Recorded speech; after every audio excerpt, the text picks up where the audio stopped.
তো hello friend, সবাই কেমন আছো? আশা করি সকলে ভালো আছো। তো আজকে দেখতে পাচ্ছ আমাদের বাড়িতে শামুক রান্না হবে। তো কম বেশি সবাই দেখেছো এই শামুকগুলো। আবার অনেকে খেয়েছো, অনেকে খাওনি জানি। যারা খেয়েছো তারাই জানবে এই শামুকের টেস্ট কেমন। তো আমাদের বাড়িতে আজ এটাই রান্না হবে। বর্ষাতেই পাওয়া যায়, সবসময় পাওয়া যায় না, তো তাই। তো এইদিকে আলু কাটা হয়েছে, পেঁয়াজ কাটা হয়েছে, যা যা লাগে আর কি উপকরণগুলো। তো আমাদের এই শামুক, গোগলি, ছোট মাছ এগুলো খুব জনপ্রিয় খাবার আমাদের।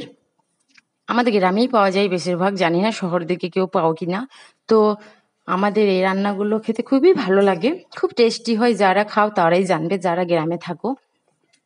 তো এই শামুক ওগুলি এগুলো কি একটু নুন দিয়ে চটকে চটকে ধুতে হয়, নাহলে ওই কাদা বালি সেগুলো থেকে যাবে ভালোভাবে না ধুলে।